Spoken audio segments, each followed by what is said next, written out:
2024 लोकसभा चुनाव आने हम वाला है, जनता को देख तो रहे हैं ऐसे में मैडम, हम जनता को जनता देख को रहे हैं, देख रहे हैं। जनता को, सिर्फ जनता।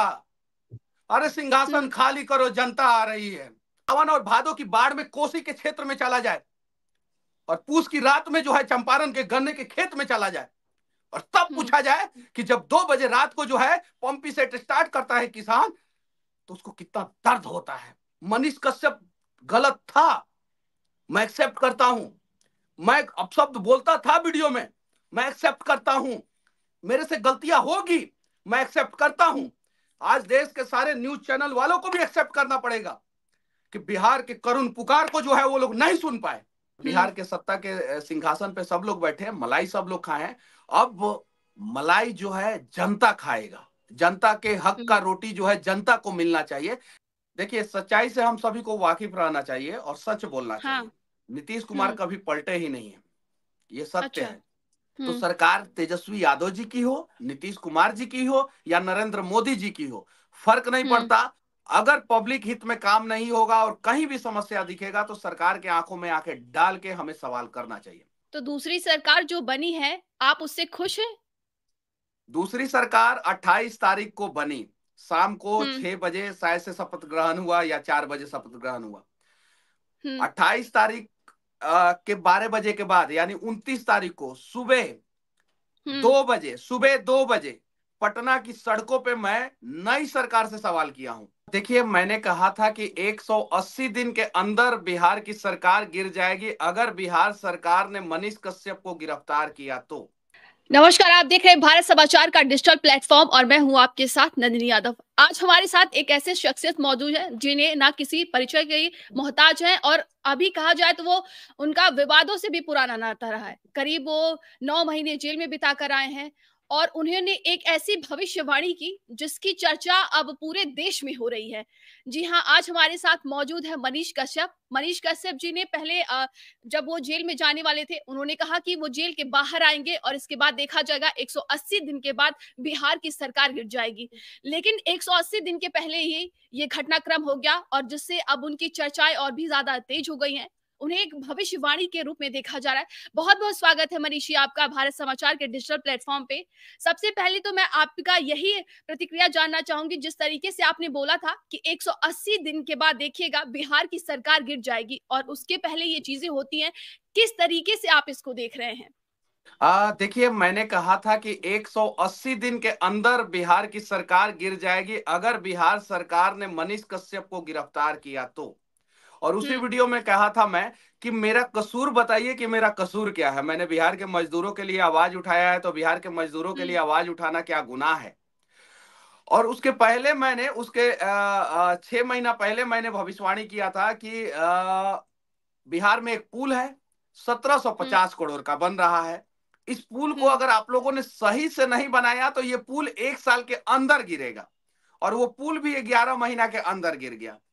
और गिरी हुई सरकार के बारे में मैंने बोला था, जिस सरकार का नियत और नीति दोनों गिरा हुआ है तो उस सरकार को तो हुँ, गिरी हुई सरकार ही कहेंगे ना। तो गिरी हुई सरकार के बारे में कहा था कि आप अगर गिरा हुआ हरकत करके मनीष कश्यप को गिरफ्तार करते हैं तो जेल से आने के बाद 180 दिन के अंदर अंदर आपकी सरकार गिर जाएगी। हुँ। और आज जो है वो गिरी हुई सरकार गिर गई और अभी दूसरी सरकार बनी है। तो दूसरी सरकार जो बनी है, आप उससे खुश हैं? दूसरी सरकार 28 तारीख को बनी, शाम को हुँ, 6 बजे शायद से शपथ ग्रहण हुआ या 4 बजे शपथ ग्रहण हुआ। हुँ, 28 तारीख के 12 बजे के बाद यानी 29 तारीख को सुबह हुँ, 2 बजे, सुबह 2 बजे पटना की सड़कों पे मैं नई सरकार से सवाल किया हूं कि भाई हुँ, पटना की सड़कों का ड्रेनेज जितना खुला है उसको ढकिए, जितना वायर जो है उसको अंडरग्राउंड कीजिए, इलेक्ट्रिसिटी का वायर जो है अंडरग्राउंड कीजिए। और 2 बजे रात को जो है पटना के कोतवाली थाना में जाके मैंने कंप्लेन किया। एक चौराहे पे, हुँ, पटना के चौराहे पे तार गिरा हुआ था, तो जाके मैंने कंप्लेन भी किया। हुँ, सरकारें आएंगी, सरकारें जाएंगी, फर्क नहीं पड़ता। हम बिल्कुल, पत्रकारों का ईमान जो है ईमानदारी पूर्वक रहना चाहिए जब तक हम लोग बिल्कुल, पत्रकारिता कर रहे हैं। हालांकि बहुत सारे जी, पत्रकार पॉलिटिक्स में चले जाते हैं, जब जहां जाते हैं वहां ईमानदारी से काम करें। लेकिन अगर हम हुँ, पत्रकार हैं, अगर हम यूट्यूबर हैं और यूट्यूब के माध्यम से जो है हम चीजों को दिखाते हैं, तो हुँ, सरकार तेजस्वी यादव जी की हो, नीतीश कुमार जी की हो या नरेंद्र मोदी जी की हो, फर्क नहीं हुँ, पड़ता। अगर पब्लिक हित में काम नहीं होगा और कहीं भी समस्या दिखेगा तो सरकार के आंखों में आंखें डाल के हमें सवाल करना चाहिए। जी। सना बिहार कहे जाते हैं आप मनीषी, और देखिए जिस तरीके से ये पूरा घटनाक्रम हुआ है, आपकी भविष्यवाणी की चर्चाएँ भी हो रही, पहले भी हमने कहा। लेकिन नीतीश कुमार को जो टैग मिल रहा है, जिस तरीके से उन्हें कहा जा रहा है, एक पलटू राम का उन्हें टैग दिया गया है, आप इसको कैसे देखते हैं? देखिए क्या इससे सच्चाई बिहार की दे, जनता पर कोई प्रभाव पड़ता है? देखिए सच्चाई से हम सभी को वाकिफ रहना चाहिए और सच बोलना हाँ। चाहिए। नीतीश कुमार हुँ। कभी पलटे ही नहीं है, ये सत्य अच्छा। है। नीतीश हुँ। कुमार जनता दल यूनाइटेड के नेता हैं, थे, हुँ। हैं और जनता दल यूनाइटेड के नेता रहेंगे। नीतीश कुमार जी का जदयू पार्टी जो है 2005 में सरकार में आई और 2024 में सरकार में है। नीतीश कुमार हुँ। जी 2005 में मुख्यमंत्री थे और वहां से लेके आज तक मुख्यमंत्री हैं। बीच में जीतन राम मांझी जो है 9 महीना के लिए बने थे। हुँ। नीतीश कुमार जी अपने मुख्यमंत्री कुर्सी से कभी समझौता नहीं किए, तो पलटे कहां? वो अपने कुर्सी पे फेविकॉल लगा के बैठे हुए हैं, वो तो हिले नहीं। पलटे तो उनके बगल वाले लोग हैं कि कभी बगल में कोई और बन गया, कभी बगल में कोई और बन गया। तो सच्चाई ये है, देखिए नीतीश कुमार नहीं पलटे हैं, पलटे हैं ये लोग जो 2 बार हुँ। आरजेडी वाले आए, बीजेपी वाले आए। नीतीश कुमार नहीं हुँ। पलटे। हाँ, लेकिन मैं इस वीडियो के माध्यम से कह देना चाहता हूं कि नीतीश कुमार जी के कार्यकाल से 2005 से 2010 के बीच का कार्यकाल था, हम लोग संतुष्ट थे। 2010 से हुँ। 2024 आज 29 जनवरी है, उनके कार्यकाल से हम लोग संतुष्ट नहीं है, ये बात सत्य है। हुँ। लेकिन ये भी हुँ। बात सत्य है कि नीतीश हुँ। कुमार जी मुख्यमंत्री थे, मुख्यमंत्री हुँ। हैं और आगे ना जाने कितने दिनों तक मुख्यमंत्री रहेंगे, इसकी जानकारी नहीं है। लेकिन हुँ। वो पलटे नहीं, वो अपने कुर्सी पे बैठे रहे, एकदम टिक के बैठे रहे। पलटने वाले कोई और है, जो दरवाजा बंद करते हैं, खोल लेते हैं, जो भी लोग हैं, जो भी हुँ। हुँ। हुँ। आरजेडी वाले हैं, कहते हैं देखिए कि महा हम कभी नीतीश कुमार जी ठीक से है, नहीं मनीषी मिलेंगे और हाँ, जाके मिल जाते ठीक हैं। है। देखिए सत्ता हुँ। की मलाई जो है बिहार में सबने खाई है हुँ। और इसी चक्कर में बिहार बर्बाद हुआ है। यहां पे जो है स्टैंड करना कोई नहीं चाहता, मतलब बिहारियों के लिए, बिहार के स्वाभिमान के लिए। जिस दिन बिहार के नेता बिहारियों के लिए, बिहार के स्वाभिमान के लिए स्टैंड करना शुरू कर देंगे, बिहार की समस्याओं का समाधान हो जाएगा। और हाँ, जी। नई सरकार बनी है तो नई सरकार से जो है नए तरीके से सवाल तो होगा, चाहे कोई भी हो। हुँ। जी, ठीक है, आपने कहा कि नीतीश कुमार पलटू नहीं है, ठीक है? उनका एक बयान वायरल हो रहा है, आपने भी सुना होगा। वो ये कहते हुए नज़र आते हैं कि चाहे मैं मरना कबूल करूँगा, लेकिन उनके साथ दोबारा सरकार बनाना कबूल नहीं करूँगा। आरजेडी कैसे के देख रहे नेताओं हैं ने आप ये इस बात स्थिति नहीं में? बोला है क्या? आरजेडी के नेताओं ने नहीं बोला है क्या? बीजेपी के नेताओं ने ये बात नहीं बोला है क्या? सबने हुँ। बोला है। मैं क्या बोल रहा हूं कि अगर 1990 के बाद बिहार का डाउनफॉल चालू हुआ तो उसके हुँ। सत्ता के शीर्ष में हर एक पार्टी के नेता रहे। हर पार्टी, बिहार का हर एक पार्टी रहा। हर पार्टी मतलब हर पार्टी, वो छोटा पार्टी हो, बड़ा पार्टी हो, सारा पार्टी रहा है। कोई हुँ। पार्टी ये नहीं कह सकता है कि हम नहीं रहे बिहार के सत्ता में 1990 से लेकर 2024 तक। आप एक पार्टी का नाम बता दीजिए जिसके एक भी विधायक हो ना, वो भी सत्ता की मलाई खाए हैं। ये बात सत्य है। हर पार्टी रहे हैं और हर पार्टी के नेता पलटे हैं, सिर्फ एक व्यक्ति नहीं पलटा है। अब बिहार के किस्मत को पलटना है। बिहार का हुँ। किस्मत जो है गर्त में जा रहा है, उसको जो है ऊपर लेके आना है। और इसके लिए हम पत्रकारों को ईमानदार रहना होगा और हम पत्रकारों से सरकारों को डर लगना चाहिए कि अगर हमने कुछ नहीं किया तो ये सब हल्ला मचाएगा। ये सब यूट्यूबर है, पत्रकार है, जो भी है, ये सब हल्ला मचाएगा। तो मैं जानता हूं, मैंने बोला था कि सरकार बिहार में नहीं बनेगी, मैं नई सरकार से सवाल करूंगा और कड़वे सवाल करूंगा, तीखे सवाल हुँ। करूंगा। मैंने बोला था, शुरू में ही बोला था। तो कुछ लोगों को लग रहा था कि भाजपा का है तो जदयू का है तो इसका है उसका। अरे नहीं, हम बिहार के हैं, हम इस देश के हैं और हमारा पहचान सिर्फ और सिर्फ हिंदुस्तानी है। हमारा पहचान बिहारी है और हम उसके लिए सवाल करेंगे और करते रहेंगे। तो पलटने का जो आप बात पूछ रही हैं तो वो तो सब लोग पलटे हैं और हुँ। बिहार के सत्ता के सिंहासन पे सब लोग बैठे हैं, मलाई सब लोग खाए हैं। अब मलाई जो है जनता खाएगा। जनता के हक हुँ। का रोटी जो है जनता को मिलना चाहिए। इसलिए हम जैसे पत्रकार, हम जैसे यूट्यूबर जो लोकतंत्र का चौथा स्तंभ है, और यूट्यूबर तो अब हुँ। लोकतंत्र का पांचवा स्तंभ हो गया, क्योंकि डिजिटल जमाना है। पहले 4 ही स्तंभ होता था लोकतंत्र का, जी। पहले, हुँ। जब तक डिजिटल जमाना नहीं था। अब डिजिटल जमाना आ गया तो लोकतंत्र का 5 स्तंभ हो गया है और 5वां स्तंभ हो गया है सोशल मीडिया। तो हम लोग चौथा और पांचवा दोनों स्तंभ एक साथ बैठ के चर्चा कर रहे हैं। आप पत्रकार हैं, मैं यूट्यूबर हूं, मैं सोशल मीडिया इन्फ्लुएंसर हूं। तो हम लोग हम्म। चौथा और पांचवा दोनों स्तंभ है लोकतंत्र के। तो हम लोग मजबूत करेंगे और सवाल करेंगे इन लोगों से। जी, ठीक है। आपने कहा कि हम लोग चर्चा कर रहे हैं, लेकिन अभी अगर बात की जाए जो राजनीति घटनाक्रम चल रही है बिहार में, नीतीश कुमार 4 साल में तीसरी बार मुख्यमंत्री पद की शपथ लेते हैं। और क्या गिनीज नहीं बुक लगता ऑफ है वर्ल्ड इससे कि रिकॉर्ड। एक मिनट, मैं आपका अधूरा ज्ञान को हुँ, पूरा करना चाहता हूं। Guinness book of world record, कोई भी पॉलिटिकल व्यक्ति, कोई भी हुँ, पॉलिटिकल व्यक्ति जो स्टेट लेवल पे और नेशनल लेवल पे पॉलिटिक्स किया हो, वो आज हुँ, तक 9 बार अपने कुर्सी के लिए शपथ ग्रहण नहीं किया है। इस चीज को लिखिए, Guinness hmm, book of world record. मतलब ठीक है। अमेरिका में हुँ, भी गवर्नर होते हैं जो हुँ, मुख्यमंत्री के इक्विवेलेंट होते हैं। वहां पे हुँ, हुँ, प्राइम मिनिस्टर नहीं होते, प्रेसिडेंट होते हैं। तो स्टेट में जो है सीएम नहीं होते हैं, गवर्नर होते हैं अमेरिका में। हुँ, वो अमेरिका में भी कोई व्यक्ति जो है 9 बार गवर्नर नहीं बना है, 8 बार गवर्नर नहीं बना है। इन्होंने तो पिछली बार ही रिकॉर्ड बना दिया था, इस बार अपने ही रिकॉर्ड को तोड़ा है। तो Nitish Kumar ji Guinness book of world record बनाए हैं। वो 4 बार 3 बार की बात नहीं है, वो 9 बार। लेकिन मनीष जी, ये नहीं लगता है कि इससे बिहार की जनता पर कोई प्रभाव पड़ता है? अरे क्योंकि बिहार का बिहार छवि को खराब हो गया पूरा। प्रभाव कैसे जनता पे बिल्कुल। नहीं पड़ेगा? पूरा छवि खराब हो गया हुँ, बिहार का। कौन कौन इंडस्ट्री वाला आएगा बिहार में इन्वेस्टमेंट करने? आप लॉजिकली सोचिए। वो जी, सोचेगा तो क्या कि वही यहाँ मैंने पे तो आपसे सरकार जो है मैं 6 महीने आपसे में जानना पलट चाहती हूँ जाएगी। कि हम किस प्रोजेक्ट तरीके लेके से आए। राजनीति देखिए, घटनाक्रम जो चलती है। इंडस्ट्री का क्या हुँ, होता है। देखिए, मुझे कुछ लोग समझता है कि मनीषवा जो है 31 साल का लड़का है, उसको नॉलेज नहीं होगा।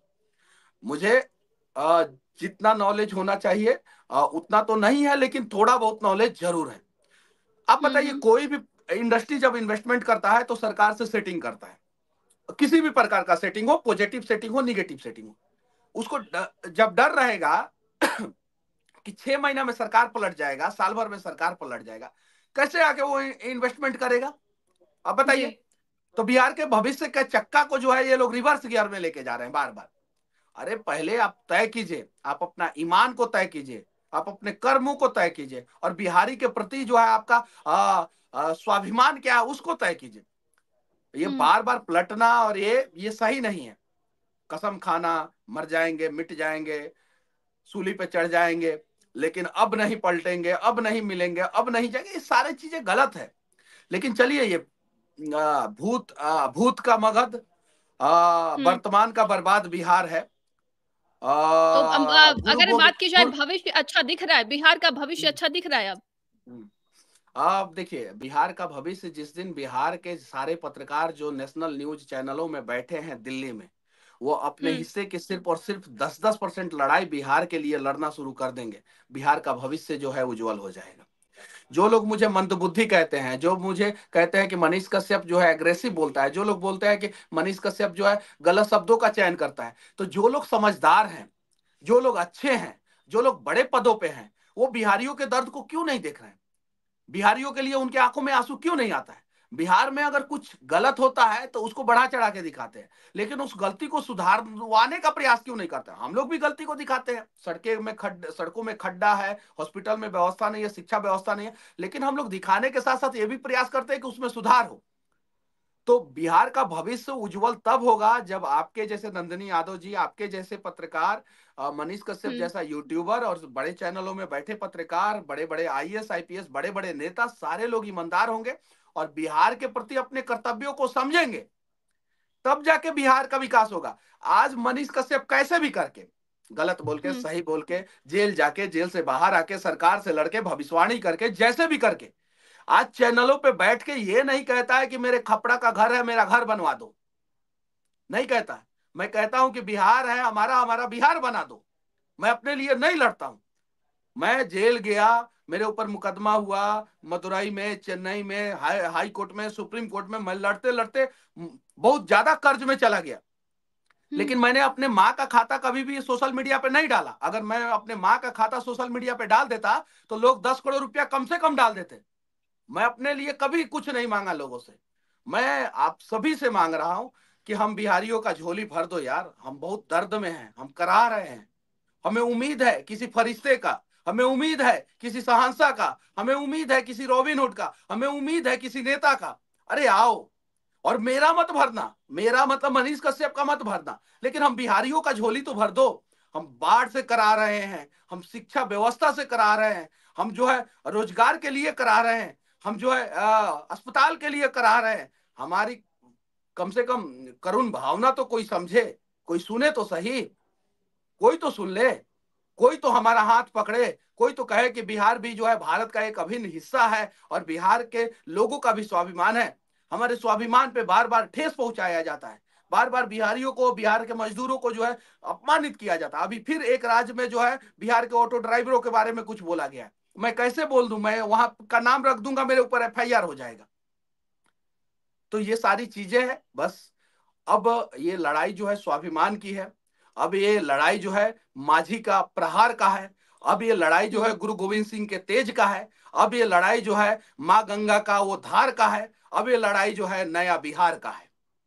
जी, ठीक है। आप, मुझे लगता है जिस तरीके से आपने भविष्यवाणी की थी मनीष जी, आप हमें ये लगता है कि आप बिहार के रगों-रगों से वाकिफ़ हैं।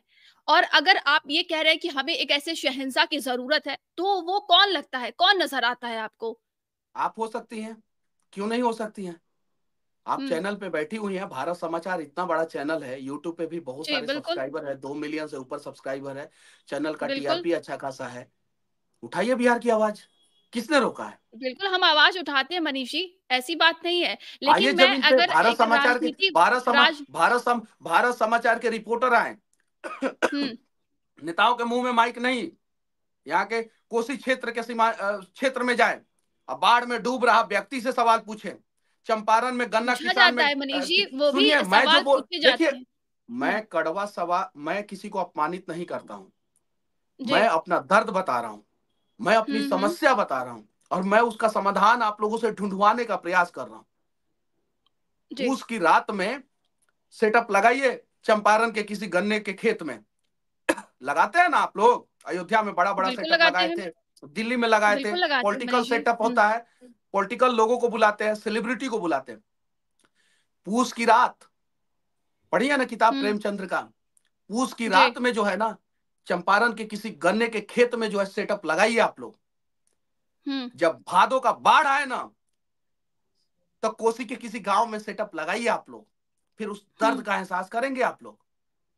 जब जेठ की गर्मी पड़े ना, तो गया के किसी पहाड़ पे सेटअप लगाइए आप लोग और पूछिए पब्लिक जी, से मनीष जी, समस्या। सवाल भी करते हैं और वो सारे सेटअप भी लगते हैं, हम लेकिन हम अगर हम आप हम हम जो बोल ये रहे हैं वो बताएँ नहीं होता है, जी, हम जो बोल रहे हैं वो नहीं होता है मैडम।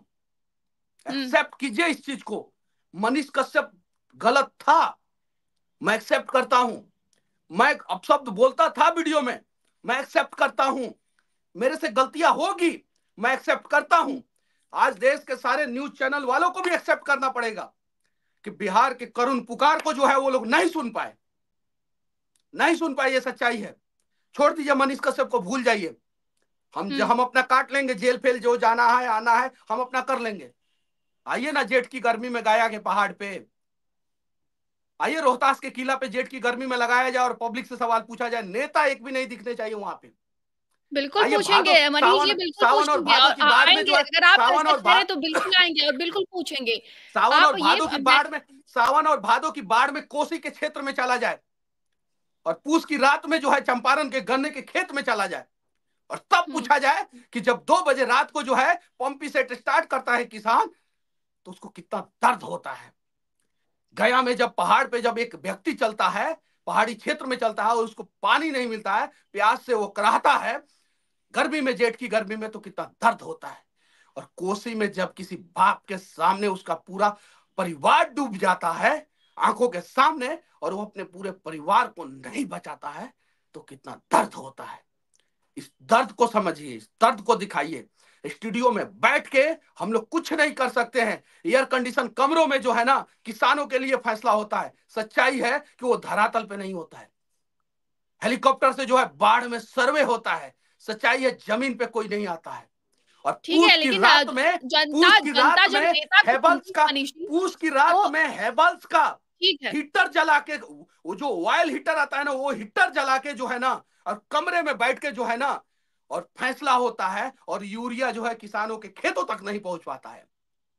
ठीक धरातल है, पे मैं आइए इसीलिए और उसी बात लाएंगे पे हम आऊंगी। सबको धरातल पे, एक एक करके लाएंगे, बिल्कुल। सबका हाथ पकड़ के लाएंगे, सबसे विनती करके लाएंगे, सबसे माफी मांग हम्म। के लाएंगे, जो करना होगा करेंगे, लेकिन ठीक है, लाएंगे मैंने सबको इसीलिए धरातल आपसे पे। पूछा कि देखिए, जो बिहार की राजनीति घटनाक्रम हो रही है, उससे कहीं न कहीं जनता बहुत ही ज़्यादा प्रभावित हो, सरकारी कामकाज भी प्रभावित होते होंगे। लेकिन मैं आपसे ये जानना चाहती हूँ कि जैसा कि आपने यही कहा कि अगर राजनीति की बात की जाए, तो आप किसको देख रहे हैं आगे? देखिए, 2024 लोकसभा चुनाव आने हम वाला है, जनता को तो देख रहे हैं ऐसे में मैडम, हम जनता को जनता देख को रहे हैं, देख रहे हैं। जनता को, सिर्फ जनता।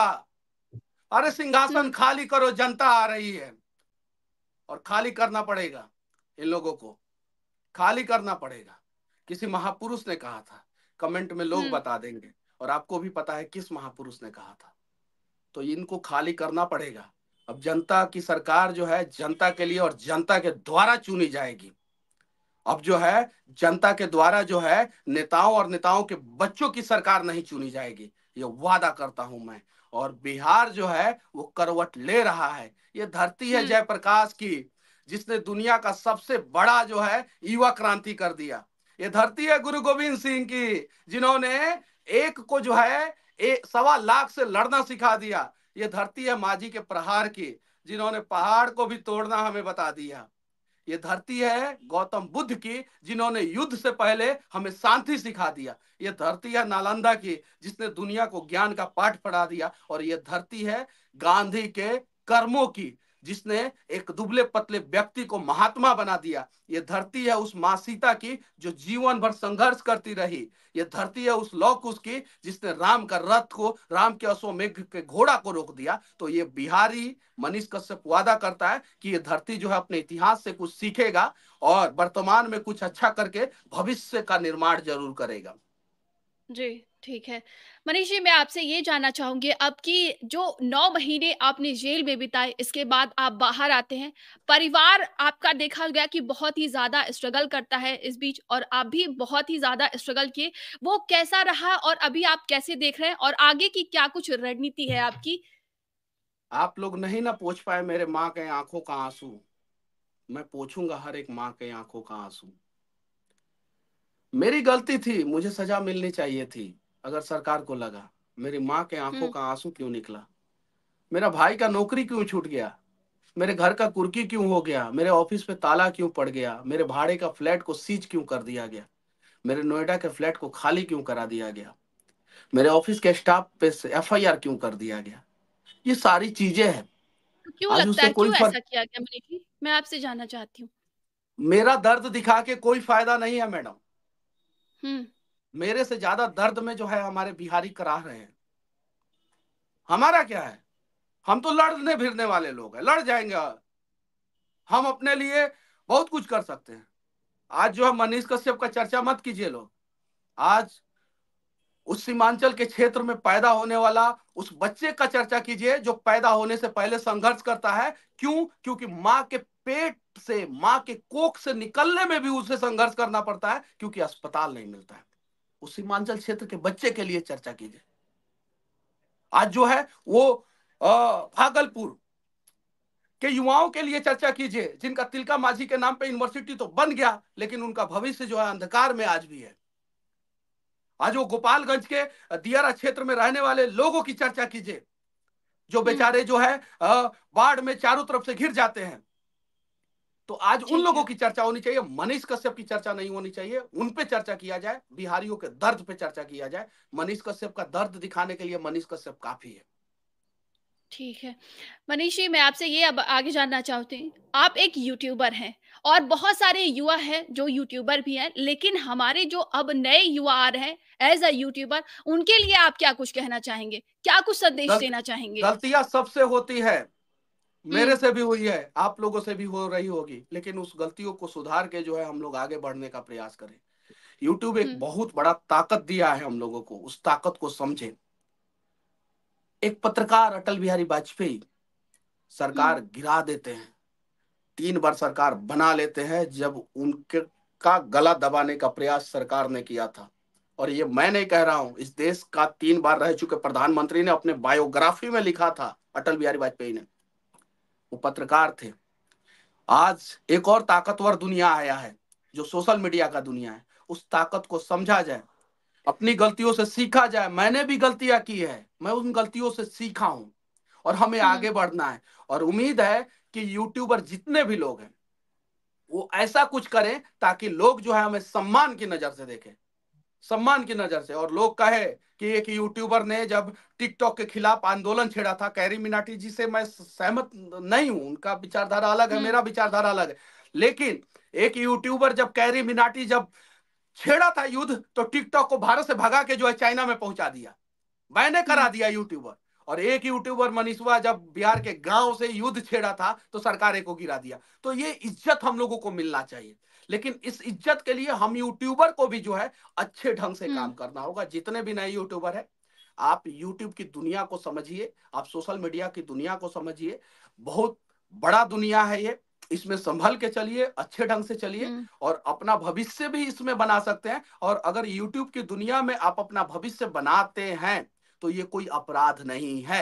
यूट्यूब से अगर हम्म। पैसा कमाते हैं तो ये कोई अपराध नहीं है। लेकिन इसमें ख्याल रहे कि हम सत्ता से सवाल कर सकते हैं, सत्ता के सिंहासन पे बैठे हुए लोगों से सवाल कर सकते हैं, सिस्टम में बैठे हुए लोगों से सवाल कर सकते हैं, ठेकेदारों से सवाल कर सकते हैं। लेकिन कहीं भी ये ध्यान रहे कि हम अपने समाज को, अपने राज्य को, अपने देश को अपमानित करने वाला काम न करें। जी, ठीक है। बिल्कुल, जैसा कि आपने बताया हमारे युवाओं को संदेश भी दिया। आपको लगता है कि आने वाले दिनों में सोशल मीडिया एक बहुत बड़ा और भी ज़्यादा प्लेटफ़ॉर्म बनने वाला है और आप ही जैसे कई युवा, हम जैसे लोग वहाँ पर आगे बढ़ेंगे। किस तरीके से देख रहे हैं आप इसको? देखिए, ये सोशल मीडिया नहीं होता तो शायद आज हुँ। मनीष कश्यप यहाँ पे नहीं बैठा होता। तो इसी चीज को हम लोगों को समझना है। जेल में जाके मैंने बहुत सारी चीजों को एहसास किया, बहुत सारी चीजों को समझा। मैंने अपने पूर्व हुँ। गलतियों से मैंने मैं सीख लिया, और इन सारी चीजों को समझते हुए जो है आज मैं इस मुकाम पे पहुंचा हूँ। इस ये एक अलग ब्रह्मांड है, सोशल मीडिया एक हुँ। अलग ब्रह्मांड है। और इस जी। ब्रह्मांड में कोई भी ध्रुव तारा बन सकता है, कभी भी बन सकता है। कोई एक दिन के लिए बनता है, कोई एक साल के लिए बनता है, कोई सदियों के लिए बिल्कुल। बन जाता है। तो इस चीज को समझना है। लेकिन ध्रुव हुँ। तारा बनने के लिए ध्रुव तारा जैसा प्रयास करना होगा। तो चलिए अच्छे ढंग से प्रयास करें, यूट्यूब की दुनिया हुँ। को, सोशल मीडिया की दुनिया को गंदा ना करते हुए इसको साफ करें, इसको अच्छा ढंग से और आगे बढ़ाएं, ताकि कोई सवाल ना करे कि यूट्यूबर हुँ। खराब होते हैं, सोशल मीडिया पे गलत न्यूज आता है, कोई सवाल ना करे। ये सारी चीजें। और मैं फिर से कह देना चाहता हूं, तमिलनाडु का कोई भी खबर मैंने गलत नहीं दिखाया था, कोई भी खबर मैंने गलत नहीं दिखाया था। मुझे फंसाया गया था, साजिश किया गया था, और इसलिए मुझे जेल में डाला गया था। जी, बिल्कुल। मनीष जी, मैं आपसे अभी आपने ज़िक्र किया कि आप जब जेल में थे और इसके बाद जब बाहर आते हैं, एक अलग ही दुनिया आपको मिलती है। जैसा कि आपने भी कहा, क्या-क्या उस टाइम देखिए क्योंकि जेल में तो आप लोग फ़ोन इस्तेमाल नहीं कर सकते हैं और इसके बाद बाहर आते, करते थे वो करते दिन थे करते कैसे थे, गुज फोन इस्तेमाल करते थे, करते थे, हुँ। फोन इस्तेमाल करते थे। हमें अच्छा। जेल मैनुअल के हिसाब से हफ्ते में हुँ। एक बार फोन, मतलब कि हम अपने परिवार को कर सकते हैं। अब जब अच्छा। जेल पे आई तो जेल की कहानी मैं बताना चाहता हूं कि हुँ। जेल में अभी बहुत सुधार की जरूरत है। जेल हुँ। में बंद कैदी जो है करा रहे हैं। हम तो हुँ। चाहते हैं कि अपराधी के भी बच्चे अपराधी ना बने, अपराधियों के बच्चों का भी भविष्य उज्जवल हो, ताकि उनके माता पिता और ने जो गलतियां की है वो सीख ले कि अरे, हम जिस राज्य में, जिस देश में गलती की है, उस देश ने हमारे बच्चे का भविष्य उज्जवल कर दिया। हम ये चाहते हैं।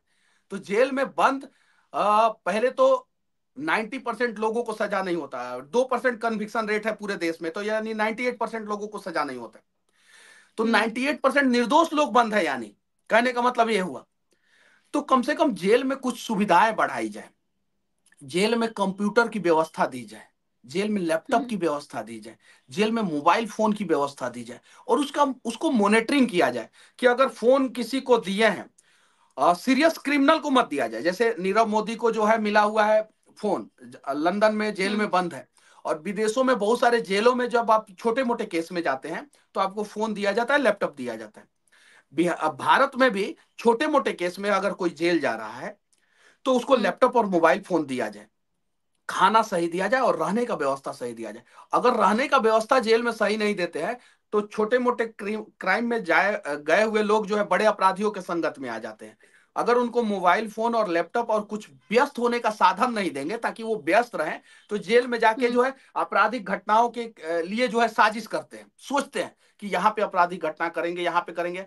उनके सोच को डाइवर्ट करने की जरूरत है। तो उनको सोच के डाइवर्ट करने के लिए सबसे पहले हमें लैपटॉप देने की जरूरत है, कंप्यूटर या मोबाइल फोन।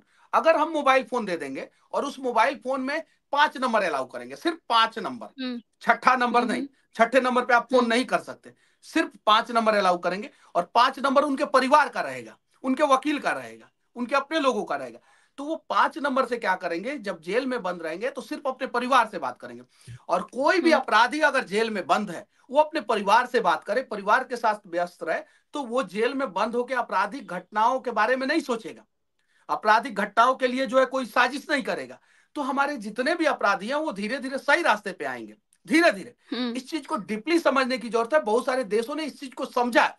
तो जो भी हम्म मर्डर, रेप, एनडीपीएस और देश विरोधी गतिविधि में जो लोग भी हैं, भले उनको आप मत दीजिए ये सारी सुविधा, लेकिन जो लोग छोटे मोटे केसों में जाते हैं उनको दीजिए, हम्म ताकि वो बाहर की हम्म दुनिया से कनेक्ट रहे, अपने लोगों से कनेक्ट रहे। वो अपने लोगों से नहीं कनेक्ट होंगे, बाहर की दुनियाओं से नहीं कनेक्ट होंगे, तो वो अपराधियों से कनेक्ट हो जाते हैं। वो अच्छी चीजों को नहीं सोचेंगे तो वो गलत चीजों को सोचने लगते हैं, और जिसकी वजह से भारत में आपराधिक घटनाओं पे लगाम नहीं लगता है। धीरे धीरे जेलों में संख्या बढ़ रही है, और विदेशों में जो है धीरे धीरे जेलों में कैदियों की संख्या घट रही है, बहुत हम्म सारे देशों में कैदियों की संख्या घट रही है। तो हमें राष्ट्रपति, जो भारत की महामहिम राष्ट्रपति हैं, उन्होंने कहा था क्या कि हमें नए जेल बनाने की जरूरत नहीं है, जेलों की संख्या हम्म कम करने की जरूरत है। तो अगर हम चाहते हैं जेलों की संख्या कम करें, तो हम अपराधियों की हम्म संख्या पहले कम कर देना। और अपराधियों की संख्या अगर हम कम करना चाहते हैं, तो सबसे पहले जेल में नए तरीके से डिजिटल युग में सुधार की जरूरत है। जब लाइट आया उस समय पंखा नहीं लगा जेल में, लोगों ने कहा कि पंखा हम्म लगेगा तो लोग कैदी जो है आत्महत्या कर लेगा। लेकिन बाद में धीरे हम्म धीरे समझा गया कि पंखा जरूरी है। जब टीवी हम्म आया तो टीवी जेल में नहीं लगा, लेकिन धीरे धीरे समझा हम्म गया नहीं, टीवी तो जरूरी है, टीवी दे देंगे तो कैदी जो है व्यस्त रहेंगे टीवी में, तो वो जी जो है कुछ गलत चीज नहीं करेंगे। उसके बाद से मोबाइल फोन आया, तो मोबाइल फोन हम्म जेल में नहीं दिया गया, लेकिन बाद में एक मैनुअल आया जिससे कुछ राज्यों में हफ्ते में 2 बार वो अपने परिवार से जो है 12 से 15 मिनट बात कर सकते हैं, हफ्ते में 2 बार, हर बार बारह हम्म मिनट 12 मिनट या हम्म 15 मिनट, कुछ राज्यों में एक बार, हफ्ते में 12 मिनट या हफ्ते में 5 मिनट। तो ये सारी हम्म चीजें हैं, इन सारी चीजों को समझने की जरूरत है डीपली। हम अगर एक अपराधी के दर्द को अगर नहीं समझ सकते हैं, हम हम्म अपराधी का समर्थन नहीं कर रहे हैं, हम तो ये कर रहे हैं कि भारत के संविधान के हिसाब से 98% लोगों को सजा ही नहीं होता है, तो यानी वो तो अपराधी हम्म है ही नहीं। तो हम उनके भी दर्द को समझें, उनके भी दर्द को दूर करने का प्रयास करें, उनके अपराध की सजा दें, लेकिन उनके परिवार पे जो है सजा का असर ना हो। अगर एक अपराधी हम्म जो है अपने परिवार से हम्म डिस्कनेक्ट हो गया और उसका बेटा भी अपराधी बन गया, तो हमने तो अपराध बढ़ा दिया, अपराधी बढ़ा दिया। तो ये सारी चीजें हैं, इन सारी चीजों पे स्टडी करने की जरूरत है, गहन विचार विमर्श करने की जरूरत है। ह्यूमन राइट्स वाले को इन सब चीजों पे काम करने की जरूरत है, आगे आने की जरूरत है, ताकि जेल में बंद हमारे जो कैदी हैं उनके जीवन में हम्म सुधार हो और उनके परिवार वालों का भी जीवन सुधार हो। जी, ठीक है। मनीष जी, आपने बताया कि जो जेल में खामियाँ हैं, जो लोगों की सुविधाएँ मिलनी चाहिए, आपने ये बताया, ठीक है। हाँ, अब मैं आपसे ये जानना चाहूँगी एज़ अ पत्रकार, आप एक पत्रकार हैं और अभी जो राजनीति घटनाक्रम चल रही है, आपने देखा भी होगा, इंडिया गठबंधन बनता है, इसलिए बीजेपी के खिलाफ, एनडीए के खिलाफ बनाए जाते हैं और उसके सूत्रधार होते हैं नीतीश कुमार। नीतीश कुमार अब एनडीए के साथ मिलकर सरकार बना रहे हैं। कैसे देख रहे हैं आगे का भविष्य आप इंडिया गठबंधन का और क्या कुछ कहना चाहेंगे? देखिए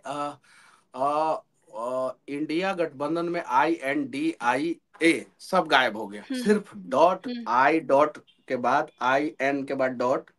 तो उस हुँ, जितना डॉट डॉट डॉट डॉट था वो सारा डॉट डॉट डॉट डॉट बचा हुआ है, और बाकी सारा चीज गायब हो गया। इंडिया गठबंधन के लोगों को सोचने की जरूरत है, और जब तक हुँ, वो लोग नहीं सोचेंगे तब तक ऐसे ही होगा। मान लीजिए जब आप राहुल गांधी जी जो न्याय हुँ। यात्रा निकालते हैं, तो न्याय जो आज है तो बिहार में वो जाने वाले हैं। अभी घुस गए हैं बिहार में, हुँ, घुस गए, किशनगंज में है अभी। तो हुँ, न्याय की जब बात करते हैं, तो एक हुँ, मनीष कश्यप यूट्यूबर था जिसके ऊपर NSA लगा था, और गलत तरीके से हुँ, NSA लगा था, तभी ना कोर्ट ने खारिज कर दिया NSA को। हुँ, कोर्ट ने खारिज किया, कोर्ट ने बोला कि नहीं, इस पे NSA नहीं लगना चाहिए। तो मनीष कश्यप बिल्कुल। के न्याय की बात राहुल गांधी ने क्यों नहीं किया, क्यों नहीं किया? आप हुँ, एक पक्ष को देखते हैं सिर्फ, आप रॉन्ग साइड चलते हैं, हम राइट साइड हुँ, चलने वाले लोग हैं। बोला जाता है ना कि मनीष कश्यप राइट हम्म। विंगर है, तो भाई हमें हम्म। इस बात का गर्व है कि हम राइट विंगर है, आप रॉन्ग विंगर है। राइट का अपोजिट रॉन्ग होता है, आप रॉन्ग साइड चल रहे हैं। आप अगर राहुल गांधी अगर बोले होते कि चलो ठीक है मनीष कश्यप ने जो किया किया, लेकिन उसके ऊपर एनएसए नहीं लगना चाहिए, तो आज न्याय यात्रा हम्म। निकाले, उस न्याय यात्रा में मनीष कश्यप भी उनके साथ खड़ा होता। लेकिन ये हम्म। लोग जो है सिर्फ और सिर्फ 5, 7, 10, 15, 20% लोगों की बात करते हैं। ये लोग सिर्फ हम्म। सिर्फ कुछ पर्टिकुलर कम्युनिटी के लोगों की बात करते हैं सिर्फ, और एक आंख पे पट्टी बांध के एक आंख से एक ही प्रकार के लोगों को देखते हैं ये लोग। तो ऐसे लोगों का भविष्य क्या होगा, अंधकार में है। और जिन लोगों ने राम को काल्पनिक बताया था, राम आज वास्तविक हो गए, और काल्पनिक हम्म। बताने वाले लोग खुद काल्पनिक हो गए। उसका जीता जागता उदाहरण ये इंडिया गठबंधन, जो काल्पनिक गठबंधन बना था और आज हम्म। काल्पनिक हो गया। ठीक है। आपने बताया कि इंडिया गठबंधन अब एक काल्पनिक गठबंधन बन गया है, और जैसा कि आप कह रहे हैं लगातार कि एक एक राइट साइड में देखा जाता है, रॉन्ग साइड का, जो भी आपने अब अभी बताया। मैं ये आपसे जानना चाहूँगी कि देखिए, जिस तरीके से अभी नीतीश कुमार अभी मुख्यमंत्री बन गए हैं फिर से वो दोबारा, लेकिन अगर बात की जाए, लगातार विपक्ष यही निशाना साधा हुआ है केंद्र पर कि ईडी और सीबीआई का इस्तेमाल किया जाता है, वो भी खासकर विपक्षियों भारत के का लिए। विपक्ष कौन है? भारत का विपक्ष कौन है? हुँ। भारत का विपक्ष है चीन, पाकिस्तान। तो विपक्ष को औकात दिखाने के लिए भारत के सेना, भारत के लोग काफी हैं। वैसे ही भारत में भी भारत का विपक्ष है, भारत में भी हुँ। भारत का विपक्ष है। और उन विपक्षियों को 2024 में भारत की जनता जो है वो सबक सिखा देगा। उन विपक्षियों के बारे में आप बात मत कीजिए, क्योंकि वो लोग हुँ। रोते हैं, और रोते रोते उन लोगों के घर में जो है 400-400 करोड़ रुपया कैश पकड़ा जाता है। और फिर रोना शुरू कर देता है, ईडी सीबीआई कहाँ आ रहा है, कहाँ आ रहा है, फिर 400 करोड़ रुपया कैश पकड़ा जाता है। जितने विपक्ष के नेता हैं, आप हुँ। बताइए उसमें से एक गरीब नेता का नाम बताइए, जितने विपक्ष का, सब अरबपति खरबपति सब नेता। और सारे नेता का राज्य की स्थिति जो है कि वहां के लोग जो है परेशान है। आज तमिलनाडु के लोग जो है तमिलनाडु सरकार से परेशान है।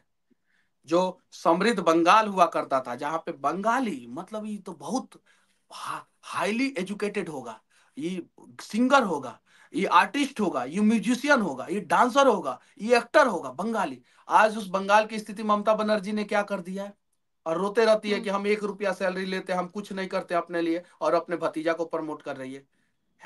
शिबू सोरेन, जिन्होंने बोला कि हम आदिवासियों के लिए लड़ेंगे, आदिवासियों के लिए, और सारा आदिवासी का हक मार लिए और अपने बेटा को जो है मुख्यमंत्री बना दिए।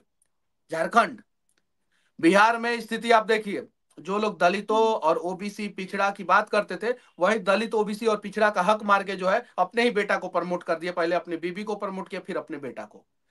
उत्तर प्रदेश, मुलायम सिंह यादव, समाजवादी नेता, वाह रे कमाल का हुँ। समाजवादी नेता, कि अपने ही घर में 11 को आदमी को नेता बना दिए। कमाल का समाजवादी नेता। तो ये जो विपक्ष वाले हैं ना, इनका दिमाग भी हुँ। विपक्ष वाला ही हो गया है। ये देश के सत्ता पक्ष के खिलाफ नहीं, ये देश के सत्ता पक्ष के खिलाफ के साथ साथ देश के भी खिलाफ काम करते हैं ये लोग, और सिर्फ अपना पेट भरना जानते हैं। तो इन लोगों के बारे में मनीष कश्यप से मत पूछिए, किसी नेता से पूछिएगा, हमसे सिर्फ ठीक है, बिहार के जब बारे में आप पूछिए। ऐसे सवाल करते हैं तो कहीं न कहीं आप पे भी सवाल खड़े हो जाते हैं कि आप एक पक्ष हमसे का बिहार पक्ष लेते हैं। हमसे भी दो हमसे बिहार के बारे में हुँ। पूछिए। हम अभी आपके हुँ। ही इंटरव्यू में हम सारे पार्टियों को हुँ। बोले हैं कि मलाई खाया है सब, आप ही के हाँ, इंटरव्यू में, बिल्कुल। जस्ट जी, इसी बिल्कुल, इसी वीडियो बिल्कुल। में इसी वीडियो में हुँ। इसी वीडियो जी, में शुरू में बिल्कुल। बोले। तो हुँ, हमसे जी, बिल्कुल। हमसे बिहार के बारे में पूछिएगा, हम जवाब देंगे तो बिहार का कुछ भला होगा। और इन हुँ। भ्रष्ट लोगों के बारे में पूछिएगा तो कोई फायदा नहीं। तो हमसे बिहार के बारे में पूछिए। जी, बिल्कुल। मनीष जी, बिल्कुल पूछेंगे, और देखिए लगातार अब 2024 लोकसभा चुनाव भी है, ऐसे में राम मंदिर का एक बड़ा मुद्दा उठ रहा है। कहा जा रहा है विपक्ष की तरफ से ये राम मंदिर एक राजनीतिक मुद्दा बन गया है। कैसे देख रहे हैं आप इसको? राम राजनीति का प्रतीक नहीं है, राम हुँ। मर्यादा का प्रतीक है, राम समृद्धि का प्रतीक है। राम मतलब हुँ। होता है राष्ट्र का मंदिर, राष्ट्र का मंगल। तो राम हुँ। जो है राष्ट्र के मंगल का प्रतीक है। जिस दिन राम आए, उस दिन भारत का शेयर बाजार जो है 5वें नंबर से चौथे नंबर पे आ गया। मार्केट कैप वैल्यू जो है भारत के शेयर मार्केट का जो है $4.33 ट्रिलियन हो गया। हांगकांग शेयर मार्केट का मार्केट कैप वैल्यू जो है 4.29, यानी हांगकांग शेयर हम्म मार्केट को भारत ने पछाड़ दिया। अगला टारगेट है जापान, और उसके बाद से चीन, और फिर अमेरिका। तो राम हम्म आए हैं, बहुत कुछ लेके आए हैं। यूपी को एक दिन में 40,000 करोड़ रुपया दिए, पूरे भारत को हम्म एक दिन में छोटे दुकानदारों को जो है 1 लाख करोड़ रुपया दिए। यूपी का पर्यटन बढ़ गया, और जीडीपी के मामले में जो है, ग्रोस डोमेस्टिक प्रोडक्ट के मामले में यूपी जो है नंबर 1 होने वाला है। तो ये सारी चीजें हैं। राम पे राजनीति नहीं होना चाहिए, राम को समझने का प्रयास होना चाहिए, और जो जो लोग राम को समझे, राम उनको समझे। जिन लोगों ने राम को गले लगाया, राम ने उनको गले लगाया।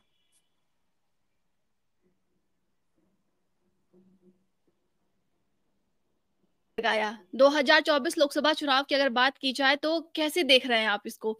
देखिए, यही कहा जा रहा है कि बीजेपी अब तो 400 प्लस के पार जा रही है।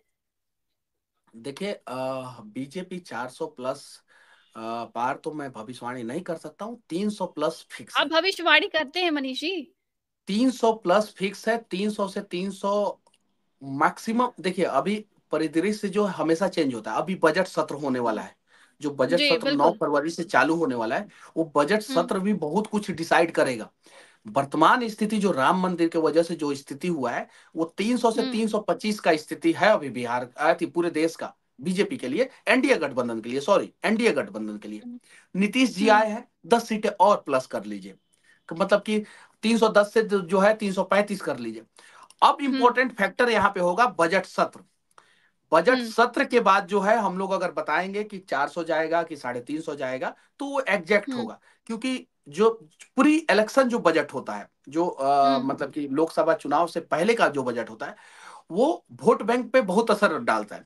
उस बजट में हुँ, ध्यान रखा जाता है मिडिल क्लास का, उस बजट में। जी, मतलब 5 साल में बिल्कुल। सिर्फ 1 साल ध्यान दिया जाता है मिडिल क्लास और गरीबों पे, हुँ, बाकी 4 साल तो अमीरों के लिए बजट पेश किया जाता है। तो प्री इलेक्शन जो बजट है, वो हुँ, इंपॉर्टेंट है। उसमें जो है टैक्स रिलीफ कितना मिल रहा है, उसमें जो है सेंट्रल गवर्नमेंट के एम्प्लॉयों को रिलीफ कितना मिल रहा है, उसमें भारत के गरीबों के लिए कौन कौन सी योजनाएं आ रही है, मिडिल क्लास के लिए हुँ, कौन कौन सी योजनाएं आ रही है। तो वो बजट के बाद जब हम लोग चर्चा करेंगे, तो एग्जैक्ट हुँ। फिगर हम लोग बता पाएंगे। वो आप 10-20 बजट से क्या उम्मीद कर रहे हैं? बजट से उम्मीद कर रहे हैं कि भारत हुँ, में मिडिल क्लास जो लोग हैं, उनको जो है हुँ, कम से कम 15 लाख रुपया तक, वर्तमान परिदृश्य में महंगाई को हुँ, देखते हुए 15 लाख रुपया तक भारत के लोगों को टैक्स नहीं लगना चाहिए, 15 लाख रुपया तक।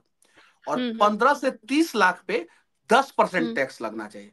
और 30 लाख से ऊपर जो है, 30 से 50 पे जो है 20%, और 50 से ऊपर जो है आप 30% लीजिए। लेकिन हुँ, 15 लाख तक टैक्स बेनिफिट दीजिए, 15 लाख तक अभी वर्तमान कंडीशन में। और पंद्रह हुँ, से हुँ, तीस लाख तक के जो इनकम जिनका हो रहा है, उनसे 10% लीजिए। तो ये मैं पहला मिडिल क्लास के लिए राहत चाहता हूं। पहले गरीबों के लिए कुछ ऐसी योजनाएं लेके आइए, जिससे जो है हुँ, गरीबों को प्रत्यक्ष रूप से फायदा हो। किसानों के लिए कुछ सब्सिडी योजनाएं लेके आए, चूंकि किसान और नहीं सब्सिडी योजनाएं लेके आ सकते हैं, तो किसानों के लिए कुछ ऐसी योजना लेके आई, जिससे किसान को इंसाफ मिले। एमएसपी, बहुत सारा फसल का जो minimum support, maximum minimum support price जो होता है, ये सारी चीजें। तो ये सारी चीजें होगा, तो हम लोग उम्मीद करते हैं कि ये सारी चीजें हो। लेकिन अभी नहीं लगता है कि 15 लाख तक के इनकम पे जो है सरकार को छूट देने के मूड में है, क्योंकि राम हुँ, मंदिर का निर्माण के रथ पे जो है सरकार सवार है।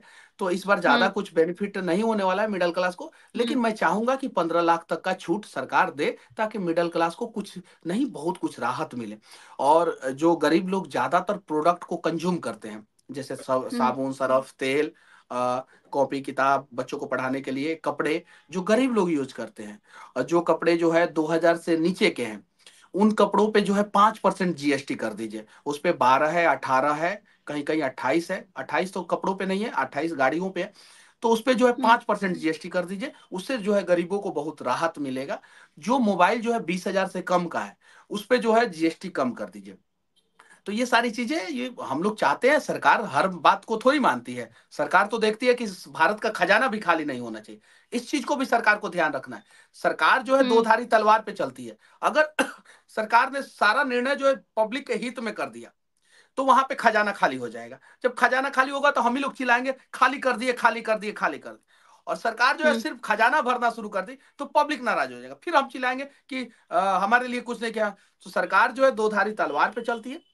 उसको बैलेंस करते हुए, देश का ख्याल रखते हुए, पब्लिक का ख्याल रखते हुए सरकार कुछ ऐसा निर्णय ले जिससे भारत के युवाओं में खुशी का लहर हो, भारत के एम्प्लॉयमेंट सेक्टर में खुशी का लहर हो, भारत के गरीबों में खुशी का लहर हो। बजट से हम लोग यही उम्मीद करते हैं। ठीक है, बहुत बहुत धन्यवाद आपका मनीष जी हमारे साथ चर्चा करने के लिए। तो आज हमारे साथ यूट्यूबर मनीष कश्यप जुड़े थे, जिन्होंने बहुत सारे राजनीतिक घटनाक्रम का जिक्र किया और बजट को लेकर भी उन्होंने बताया है कि क्या कुछ वो उम्मीद कर रहे हैं as a middle class family से मेरा देखते हुए। गला जो बहुत है बहुत पूरा धन्यवाद। बैठ मेरा गला पूरा बैठ गया। और हाँ। मैं तो कुछ चाय वाय पीता नहीं हूँ, कभी कभी कोई जबरदस्ती करता है तो वो मैं ठीक है। हम्म। 3 बार मैं सूप बनवाया और तीनों बार आपके वजह से ठंडा हो अरे गया। कोई अब आप अपना सूप आराम से पी लिए। बहुत बहुत धन्यवाद आपका हमसे चर्चा करने के लिए। हाँ, तो इतना समय देने आप के लिए, सभी ने कीमती देखा समय कि देने के लिए आपको भी बहुत बहुत धन्यवाद। जय हिंद।